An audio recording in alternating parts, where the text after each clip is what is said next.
kisahpr.id. Kali ini kita akan berbincang-bincang bersama ibu pekerja dengan 2 anak sebagai tulang punggung keluarga. Ibu ini juga pernah berjuang menyelesaikan skripsi seminggu setelah lahiran anak pertama. Yuk langsung kita dengar kisahnya. Assalamualaikum warahmatullahi wabarakatuh. Penny, Waalaikumsalam warahmatullahi wabarakatuh. Halo Kiki. apa kabarnya Penny? Alhamdulillah sehat. Kiki gimana kabarnya? Alhamdulillah. Alhamdulillah Udah lama sehat. nggak ketemu ya. Iya nih Penny nih. Jadi Penny ini adalah seorang ibu rumah tangga dan juga uh, ibu bekerja gitu ya. Jadi yang mana dulu nih Penny? Ibu bekerja dulu dan rumah tangga dulu atau wanita karir? Mau disebutnya apa? Sebenarnya ke ini dulu kali ya. Ibu pekerja dulu kali ya. Soalnya Oke, kan aku ibu. lebih banyak menghabiskan waktu itu kan di luar rumah gitu. Gitu. Dari Senin sampai Jumat. Dan hari ini Waktunya aku baru untuk pulang. Oh iya. Dan hari ini baru pulang kerja ya, Pen? ya baru pulang kerja tadi jam 6 lah. Jam Jam 6. 6 mau maghrib tuh udah pulang ke rumah. Oke. Nah, gimana nih, Pen, sebagai ibu bekerja mengatur waktu dengan anak? Pen ini kan udah punya anak 2 ya? Iya, benar-benar. Punya anak 2. Ya, jadi aku biasanya keseharian itu kan hari Senin sampai Jumat itu kan emang di kantor ya. Mulai dari jam 8 sampai jam 6 sore. Cuman ya itu setiap hari Senin sampai Jumat. Ya cuman itu mengaturnya paling tuh kayak ngurus anak, terus kita ke sekolah dulu, bawain bekal masak. Cuman kan sekarang alhamdulillah ada orang tua juga ya yang bantu gitu. Hmm. Nah, terus juga abis Dari pulang. jam berapa tuh, Pen? Sorry, startnya. Lo bangun tidur jam berapa, terus nganterin anak Mm-mm, mm. Itu aku bangun jam 5. Aku jam 5. bangun jam 5. Itu kan masih kayak udah azan ya itu ya. Ya udah azan kan. Aku sholat dulu, terusnya baru nyiapin ya masak kayak simpel-simpel aja buat bekal Tetap ya, Abang bikin sarapan Nazran sendiri sama. ya. Nah, ya tetap tetap tetap. Tapi ya simpel aja sih Ki. Mm-mm. Nah, udah kayak gitu nanti jam 6 itu langsung berangkat anak yang pertama tuh. Cuman kebetulan anak yang pertama kan udah sama orang tua ya, jadi Ya, dianterin dulu sama orang tua, sama mbahnya. Terus oke. anak yang kedua nanti setelah abangnya berangkat sekolah baru anak yang kedua tuh. Anak Hmm. kedua aku mandiin dulu, aku urusin. Terus berangkat sekolahnya kan jam 7. Dia bareng sama aku kerja soalnya Oke, berangkatnya. Jadi jadi sekalian aku jalan ke kantor gitu posisinya. Terus oke. udah tuh udah jam 8 nyampe kantor, terus pulang sampai jam 6 terusnya aku mandi, sholat, gitu-gitu kan istirahat sebentar, terus lanjut belajar sama anak-anak gitu. Ngerjain PR Sampai anak-anak pokoknya gitu. sampai ngerjain PR itu paling kelar-kelar jam 9 malaman. Nggak ada Oke. lama sih di situ. Ada lama sih di situ ngerjain PR-nya. Soalnya kan Satu-satu atau kan bareng? dia SD. Mm-mm. Aku sih baru anak yang pertama ya. Soalnya kalau anak yang kedua itu dia tuh anaknya maunya kan main ya. Jadi Hmm. mungkin masih TKA kan, masih TKA kan. Jadi aku belum terlalu yang ngajarin yang lebih sesulit yang anak aku yang pertama gitu Yang ngajarinnya. Jadi pertama lebih ke kelas berapa, intens Pen? yang anak pertama dulu. Kelas 1. Kelas 1 SD. Kelas mama kelas 2, kelas 2. Kelas 2 Kelas 2, SD. kelas 2 SD. Aduh, Terus ingat yang apa? kedua TKA. Kelas 2. Berarti bedanya 2 tahun, 3 tahun ya? 2 tahun. 2 2 tahun. tahun. Oke, 2 tahun beda. Mm. Ya, terus udah gitu gimana tuh Fen ngatur anaknya berarti sama orang tua pas kamu lagi kerja? Oh iya, kalau anak itu kan aku emang ada yang asuh juga ya, Hmm. sama bude aku. Jadi orang tua juga pegang anak yang pertama, yang asuhnya itu anak yang kedua. Jadi bagi-bagi sih, karena kan orang tua itu posisinya juga apa namanya, maksudnya udah nggak ini ya, megang anak 2. Jadi aku akhirnya kasih buat pengasuh gitu satu, buat bantu-bantu juga. Oke, oke, berarti ada yang bantu di rumah. Suami gimana, Fen? Iya. Nah, kalau suami kan dia tuh di luar kota ya, jadi Oke. kalaupun ada di rumah tuh jarang banget Ki, paling cuma 3 LDR. hari di rumah, besok udah keluar kota. Jarang lah pokoknya di rumah itu, pokoknya sebulan itu bisa kehitung cuma di rumah paling berapa hari lah gitu. Oh, berarti Selebihnya LDM ya, LDM tuh long distance marriage gitu iya, ya. iya, betul. Oke. Terus kalau sama suami gimana komunikasi tentang ngurus anaknya, pola. Komuni Komunikasi sih kita setiap malam sih alhamdulillahnya video call ya, video call terus, kadang WhatsApp, kadang kalaupun dia nanti lembur, kadang dia suka ngetelepon sih, cuman nanti siangnya telepon, pasti ada komunikasi sehari itu pasti komunikasi sih. Sama anak-anak juga. Iya, sama anak-anak juga Oke, oke. semuanya. Jadi tetap ada waktu walaupun Penny kerja, tapi Penny menyempatkan untuk ya itu tadi nganterin anak, bikin sarapan anak, terus juga Hmm, Penny bantuin anak untuk kerjaan PR kerjain gitu ya. tugas. Ya, ya, Oke. tugas-tugas Oke, semuanya. jadi Tetap sih kita ini. Mm-mm. oke, jadi Penny bisa mengatur itu ya, tetap ada quality time-nya walaupun Penny bekerja gitu. Iya, betul. Ada quality time-nya sih tetap sih. Oke, alhamdulillahnya gitu ya. Terus pernah nggak Hmm. sih kayak ada rasa bersalah gitu karena kan kerja gitu waktunya kan habis juga ya buat kerja sampai jam 6 sore. Gitu. Pernah kadang lembur nggak, Fen? Pernah, pernah, pernah. Kadang suka iri sih Ki, kayak misalkan gini ya, kalau ibu rumah tangga itu kan bisa full ya 24 jam sama anak. Kayak misalnya bisa nganterin anak, misalnya mau kursus apa. Ini karena keterbatasan kita lah sekali balik lagi ya ke ibu-ibu kerja ya. Kadang suka kayak ngiri gitu ngelihat ibu-ibu yang lain anaknya dikursusin ke ini, terus kursus berenang segala macem. Nah, sedangkan anak aku kan cuma di rumah gitu kan. Ya paling salah satunya kalau enggak ya paling nggak apa namanya guru les privat kan ke rumah kan paling kayak gitu cuman sih pengen sih dalam hati udahlah pengennya tuh privat sendiri daripada harus ngeluarin duit kan buat guru private gitu tapi ya mau gimana ya kita kan udah harus mengorbankan salah satu gitu.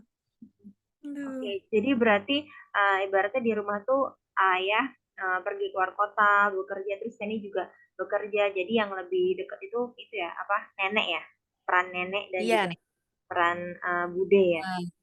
ngasuhnya iya betul. Oke, itu memang sudah Feni komunikasikan sama suami sebelum nikah mau bekerja atau gimana? Udah. Sebenarnya kan suami itu sebenarnya bebas ya mau pas waktu nikah tuh emang ditanya sih mau ibu rumah tangga atau gimana mau masih mau kerja gitu kan. Cuman kan aku mikirnya sekali lagi kan aku konsulnya itu kan ke suami terus kan konsul juga ke orang tua ya Ki. Soalnya kan dulunya aku kan tulang punggung keluarga ya. Jadi kadang orang tua itu kayak takut lah maksudnya ngerepotin menantu gitu. Jadi udahlah Pe, ini kerja aja dulu ntar biar anak-anak sama sama orang tua sama sama aku aja sama neneknya maksudnya gitu. Udah kamu kerja aja sayang-sayang tuh apa S1-nya gitu. Jadi emang aku sebelum nikah kan emang udah kerja kan jadi tulang punggung keluarga gitu. Jadi sampai sekarang gitu Ki kayak masih nggak enak lah buat resign gitu. Dan emang orang tua aku tipikal orang yang nggak mau ngerepotin menantu gitu. Jadi udahlah mendingan ke anak aja gitu. Ya, jadi sekarang positif ini juga ibu juga, tapi masih jadi tulang punggung buat orang tua gitu ya kan? Iya betul Kalau Feni anak betul. keberapa? Mm-mm. Aku anak kedua kan. Dari Cuman kan dua bersaudara. kalau kakak itu dari dua bersaudara. Anak kedua dari dua bersaudara. Nah, cuman kan kalau kakak itu kan dia udah ibu rumah tangga ya. Udah ibu rumah tangga jadi cuman bisnis di rumah aja gitu sebenarnya. Nah, paling orang tua ngandelin aku gitu buat kalau kehidupan buat per bulannya sehari-hari gitu. Jadi ibaratnya penghasilan suami untuk Feni keluarga dan penghasilan Feni untuk orang tua Feni gitu ya. Iya, benar-benar. Sebagian besarnya gitu sih. Heeh. Nah, berarti Feni dulunya S1. Nah, ya kan? Hmm, Nah, iya S1, betul-betul. S1 itu pernah ada cerita kalau Feni ngalamin perjuangan bikin skripsi habis lahiran gitu. Itu gimana tuh pengen diceritain? Oh iya iya emang aku Ya pernah boleh cerita kan ceritain. nah, itu ya yang masalah skripsi S1 itu dilema banget tuh pas waktu aku nikah itu tahun 2015. Itu posisi aku masih semester berapa tuh? Semester 5 ya pas nikah ya. Nah, punya anak itu udah mau nyusun-nyusun skripsi tuh. Anak yang pertama lahir tuh. Nah, itu lagi nyusun skripsi pokoknya. Nah, aku udah lahiran, tiba-tiba apa namanya dibagi dosen pembimbing sama ketua jurusan. Ini pembimbing kamu ini ya, nanti dikasihlah namanya. Oh ya udah Bu, nanti saya ke sini kata kata aku gitu kan. Nah, terus aku komunikasi lah sama dia, Pak ini gimana Pak? Ya udah kamu bikin aja dulu judulnya apa, kerangkanya apa, ntar baru saya lihat dia bilang gitu. Ya udah tuh aku di situ kan baru banget kan aku lahirnya sesar kan ya. Itu aku baru banget lahiran seminggu apa kalau nggak salah ya. Aku tuh bergadang, terus juga nyusuin juga kan, full ASI juga waktu itu, bergadang, terus nyusun skripsi segala macam, nyusun kerangkanya segala macam semuanya. Terus besokannya aku mau ACC, ya pokoknya di situ rada ngedrop banget sih. Dia kayak kayak apa ya? Kayak nggak ngargain usaha kita gitu ya. Maksudnya dia baru ngeliat judul nih, baru ngeliat judul, oh judulnya kayak gini, ditanyain kan macam-macam, ini apa, ini apa, ini apa, itu kan udah ada apa di belakang, itu biasanya nggak nemuin, jadi kamu ulang lagi gitu, kadang kayak gitu. Terus kadang kalau ditemuin tuh sering susah, belum dilihat udah kayak, wah ini udah nggak bisa, ini nggak bisa, kayak udah mustahil gitu kan. Dulu aku ngambil audit ya Ki, dulu kan aku akuntansi, aku ngambil audit.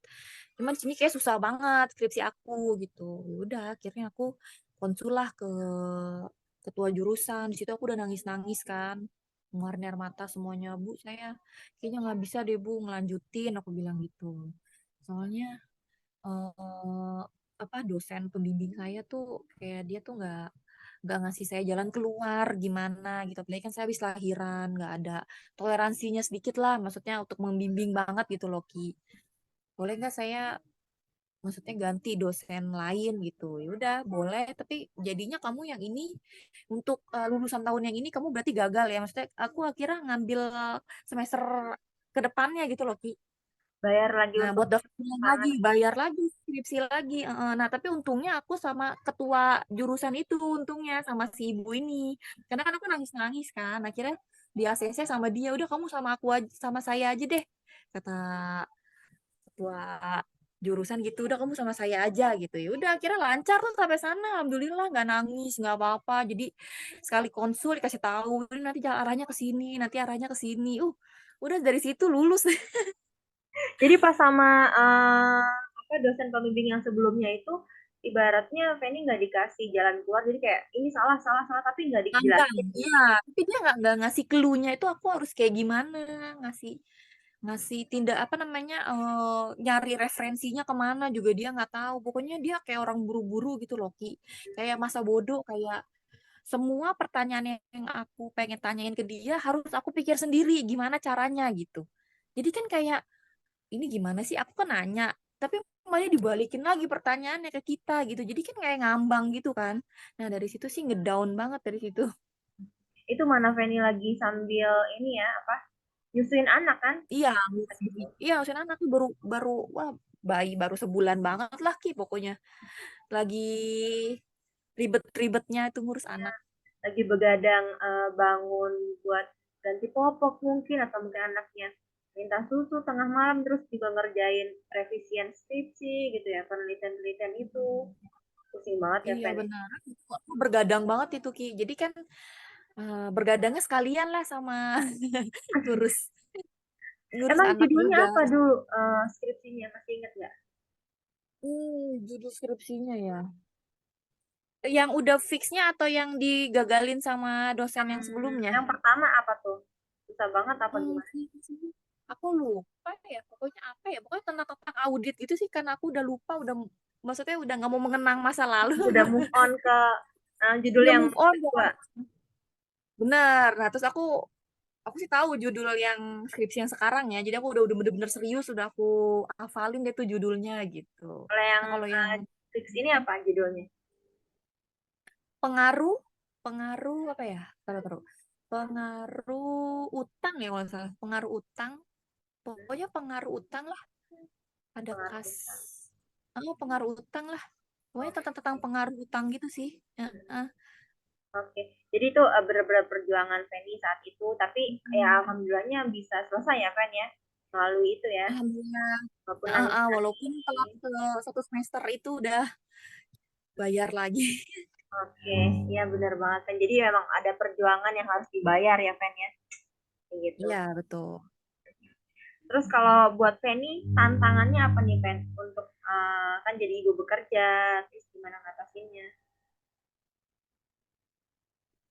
Tantangan apa tuh Ki maksudnya? Tantangan sebagai ibu bekerja. Tadi kan Tantangan sedih, ya. iri, ngeliat orang, ada lagi nggak? Oh, iya iya.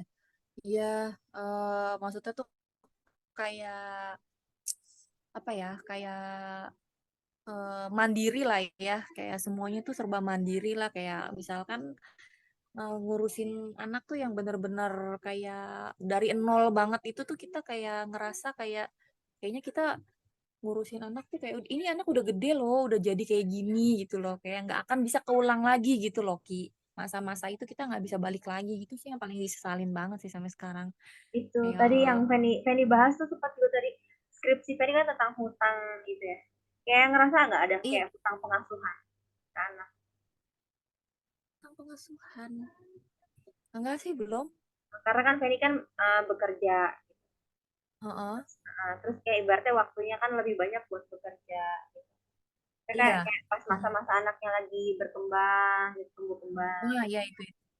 Iya, iya itu ngerasa sedih aja sih kalau ngelihat kan anak-anak yang lain pada jalan-jalan mungkin ya habis pulang sekolah jalan ke sini. Ini kita jalan aja tuh kayak Sabtu Minggu kan buat aku kan aku capek ya Pak, habis kerja kan mau istirahat dulu Sabtu Minggu tuh kadang suka kasihan sama anak kan anak udah mau minta ayo mama jalan ke sini aku mau berenang ke sini aku berenang sini ya itulah kita kadang suka keterbatasan waktu gitu kan Tapi kamu mau fisiknya jalan-jalan udah keluar capek.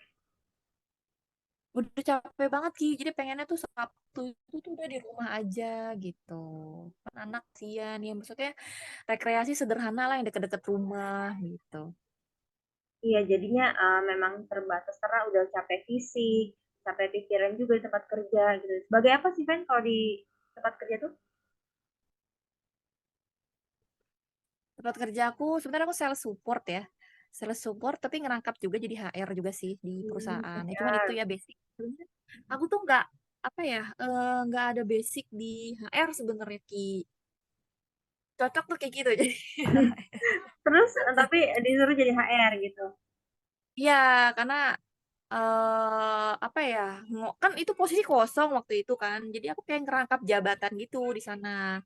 Merangkap jabatan jadinya gaji double juga deh, Fen. Bisa aja. Iya iya amin amin amin. Amin. Iya, oke. Terus Ya jadi gimana? pengalaman sih aku jadi Hah? pengalaman sih sebenarnya. Oke. Jadi ada pengalaman ya, karena Feni juga senang belajar gitu ya, Fen. Mm-mm. Iya, benar banget. Oke. Nah, terus Fen, gimana tuh supaya Feni kan jaga kesehatan mental Feni sebagai ibu bekerja? Gimana caranya? Kesehatan mental ya. Ini apa tuh kadang aku suka kayak nonton kesehatan mental kan Ki ya. Boleh jujur kan ya? Boleh. Cuma tuh Iya, bohong sih. iya, iya. Paling kesehatan mental ya nonton-nonton drama aja sih, nonton drama Korea. Paling Oke, jadi gitu-gitu ada me aja Ki. time-nya nonton ya, Fen? Ini time-nya sendiri, bener. Kadang tuh aku ke bioskop, kadang gitu Sendirian. sama Nah, nggak pernah sama suami, pernah sama kakak gitu. Ya adalah waktu sebulan sekali lah buat me time lah untuk mewaraskan mental biar nggak stres gitu kan. Butuh lah kayak gitu. Oke, jadi Feni tetap ini ya, ada tetap harus ada me time-nya gitu. Dan me time-nya juga Oh, nggak harus mesti dong. ya, nggak mesti Mm-mm. jauh-jauh, tapi bisa juga ke bioskop seperti itu ya, Fen ya. Mm, Feni benar-benar. ada nggak nih kayak pesan-pesannya buat aku? Aku kan belum belum punya anak nih. Terus Feni ada nggak Mm-mm. pesannya buat aku? Pesannya buat Kiki ya. Sebenarnya kan ada itu ya, ada apa namanya? Ini pendapat aku ya Ki. Ya pesannya buat Kiki sih sebenarnya mendingan eh, waktu untuk keluarga aja sih Ki.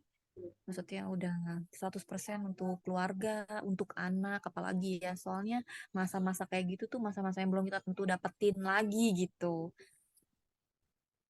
Karena kan waktu itu pernah diskusi juga ya, kayak misalnya mungkin kesempatan untuk bekerja atau kesempatan untuk sekolah lagi itu bisa diulang lagi, tapi kesempatan untuk Betul. membesarkan anak Iya, itu benar. nggak bisa Setuju diulang banget. lagi. Iya, benar-benar. Momen ini kan maksudnya momen yang seumur sehidup apa sekali seumur hidup ya, momen kayak gini ya. Jadi benar-benar manfaatin banget sih Ki kalau kamu udah udah punya anak. Maksudnya waktu me time untuk anak tuh lebih diprioritasin sih kalau menurut aku ya. Karena kan saat ini posisi Penny juga kan ibaratnya berbakti juga sama orang tua gitu kan, untuk Iya, itulah sebagai tulang posisi. punggung gitu. Jadi nggak bisa apa ya, ibaratnya nggak bisa harus pilih yang mana nih gitu, tapi Penny harus menjalani semuanya gitu ya. Ibu rumah tangga Iya, iya, benar. ibu bekerja iya, sebagai anak yang apa ya, berbakti pada orang tua, mencari nafkah untuk kedua orang tua juga iya gitu. Jadi saat ini benar-benar Penny alhamdulillahnya bisa menyeimbangkan semua itu ya, Fen. Alhamdulillahnya, iya. Iya benar biar semuanya tetap bisa berjalan lah sesuai sama yang kita harapkan gitu Ki. Iya sih. Meminimalisir. Iya benar banget. Oke. Terus Fen, ada lagi nggak nih Fen pesan-pesannya buat para pendengar? Apa ya? Ya semangat buat ibu-ibu kayak kita ya, ibu kerja gitu ya. Sisakanlah waktu, maksudnya walaupun cuma sebentar ya untuk bermain sama anak. Seenggaknya jangan habis pulang kerja tuh langsung nonton drakor gitu ya. Seenggaknya kita kayak ada ngajarin anak waktu bermain, terus juga kayak waktu bersama anak lah pokoknya. Maksudnya waktu-waktu yang kita waktu-waktu sisa-sisa waktu lah dalam sehari itu kita manfaatin benar-benar untuk anak, untuk keluarga gitu. Ya walaupun capek secara fisik, tapi tetap ya anak tuh butuh waktu kita ya. Karena dia juga ada Iya, hak benar. buat kita ajak ngobrol, Iya, benar-benar. asuh, seperti itu. Kalau boleh tahu Fen itu pola asuhnya apa ke anak-anak, misalnya otoriter kah atau demokrasi kah? Bisa dijelasin nggak kayak gimana tuh contohnya Ki? Gimana ya? Kalau kalau Kalau otoriter ngomong ke anak gimana? Apakah marah-marah? Apakah diskusi? Apakah nah ya aku udah tuh bisa aku anak aja lah gitu? aku tuh kadang orangnya suka, ini baru-baru belajar ya diskusi ini ya, karena kan aku sempat konsul juga ke Kiki kan dulu-dulu kan. Jadi kalau misalkan ada ketemu setiap masalah, kadang diskusiin dulu gitu-gitu. Dulu-dulu mah aku maksudnya dulu-dulu sih rada otoriter ya sama anak ya. Misalnya anak kayak nggak mau belajar gitu ya, aku kadang suka kayak eh marahin dia kadang gitu. Kenapa ini nggak mau belajar? Kenapa nggak mau mandi gitu? Kadang suka nadanya tuh suka tinggi gitu. Karena mungkin aku kan kerja juga capek kan posisi di situ. Jadi pengennya tuh semua tuh harus nurut, semuanya tuh harus instan gitu loh. Harus nurut lah, pokoknya anak itu harus nurut apa yang kita omongin gitu. Sampai kayak gitu aku dulunya. Tapi sekarang udah alhamdulillahnya Feni udah belajar sedikit-sedikit tentang pola asuh gitu ya Fen. Benar-benar udah belajar, udah apa konsul-konsul juga kan ke Kiki kan gimana ya ini caranya ya ngatasin anak yang tantrum gitu kan, yang nggak bisa dibilangin gimana Ya, ya jadi gitu. alhamdulillahnya ada progres ya Fen, yang tadinya mungkin marah-marah, Iya. otoriter, jadi sekarang lebih lembut. Gimana Fen kalau manggil anaknya? Manggil anaknya kita harus tegas, tapi kalau dulu kan aku manggil anak kecapean ya Ki ya, jadi kayak abang nggak cepet mandi dulu Hmm, gitu jangan terus gitu, suka ngomong apa nada-nadanya yang kayak gitu. Jadi tinggi gitu ya. mau berantem sama adeknya, kayak anak aku yang pertama kalau berantem sama anaknya tuh sama adeknya tuh suka ngikutin gaya nada bicara aku gitu kayak Hmm, eh adek cepet gitu. Jadi ya itulah efek-efek jeleknya tuh di situ sih sebenarnya, mereka niru apa yang kita omongin gitu, percakapan kita, iya kan anak nadanya. cermin orang tua ya ibarat. Iya, iya itu bener. Makanya aku kadang suka, udahlah pokoknya pas semenjak dikasih tahu sama Kiki harus kayak gini, insya Allah ya pelan-pelan ya, kita kan ibu nggak ada yang sempurna ya, pasti ada kesalahan yang kita lakuin lah gitu, kita perbaikin lah sebaik mungkin. Pelan-pelan ya Fen, pelan-pelan. Iya, kalau pelan-pelan. Benar. kan ibaratnya kita nggak berhenti belajar gitu. Nanti juga Penny berprogres juga jadi ibu yang baik gitu ya. Terima kasih sudah menonton part 1. Silahkan like, subscribe, dan berikan komentar yang positif. Jangan lupa follow Instagram kisahpr.id ya.